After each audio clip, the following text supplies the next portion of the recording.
Ustadz, ketika sedang menghadapi anak yang sedang emosi dan mengeluarkan kata-kata yang menyakiti, bagaimanakah mindset yang sebaiknya ada dalam diri kita untuk menjaga kesabaran dan kewarasan? Apakah meyakini bahwa kata-kata yang keluar ini adalah takdir Allah, ujian dari Allah, sehingga kita harus tetap tenang?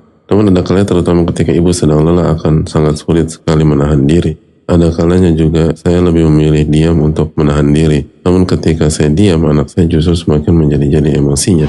Yang pertama, tidak terpancing, tidak marah-marah atau tidak emosi. Tapi juga belum tentu opsinya adalah mendiamkan.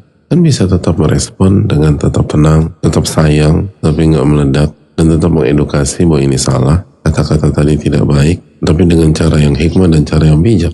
Karena kita tahu bersama, anak-anak seperti ini kan cari perhatian atau ingin memberikan pesan kepada orang tua. Padahal mungkin pesannya penting, cuman caranya salah. Kan kita harus dudukkan masalah, apakah ini pesannya salah dan caranya salah, atau pesannya benar tapi caranya salah. Dua hal itu nggak bisa disikapi dengan cara yang sama. Tapi lagi-lagi kan bicara tuh mudah ya, ketika ngejalan itu kan susah. Apalagi lagi capek, atau lagi PMS, atau lagi haid, atau berbagai kondisi yang nggak kondusif. Tiba-tiba anak seperti itu.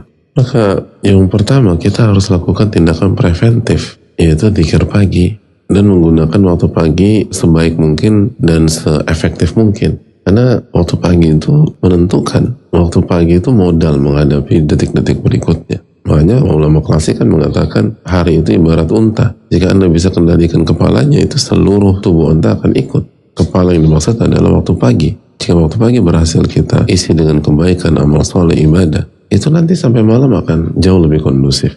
Makanya waktu pagi pastikan kita mulai dengan qabliyah subuh, lalu sholat subuh, zikir pada sholat, zikir pagi, lalu jaga kajian pagi yang kembali mengingatkan kita kepada Allah Subhanahu wa Ta'ala. Baru setelah itu aktivitas. Itu sangat penting gitu loh.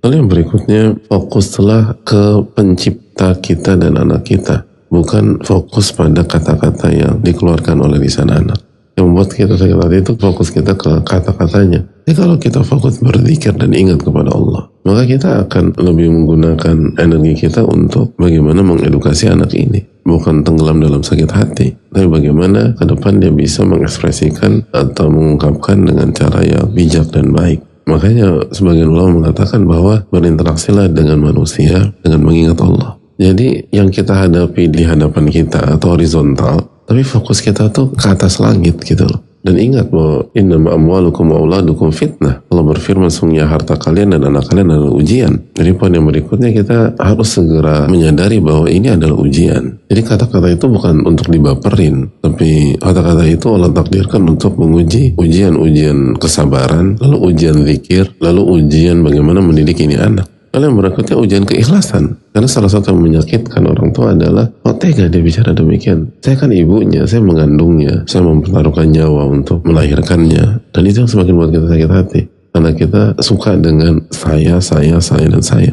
Dan kalau kita mengerjakan ini semua bukan untuk diri kita, tapi untuk mengharapkan wajah Allah Subhanahu wa Ta'ala. Mau anak ucapin apapun, kita tetap dapat pahala kalau kita ikhlas. Mau anak bicara apapun, kita tetap mendapatkan keberkahan jika kita ikhlas. Nah, ini ujian keikhlasan. Dan yang berikutnya harus membuat kita lebih semangat lagi mendidik mereka. Berarti apa yang kita lakukan selama ini belum cukup. Harus extra miles untuk mengingatkan, untuk bersama, untuk mensensor. Lalu yang berikutnya evaluasi apa yang dia dengar dan apa yang dia lihat. Karena kalau ini bukan berasal dari orang tua, maka orang tua berarti kecolongan. Dia bisa lihat dari social media atau lihat temennya, atau bisa jadi kita. Jika dia lihat orang tuanya ribut, lalu kata-kata itu keluar.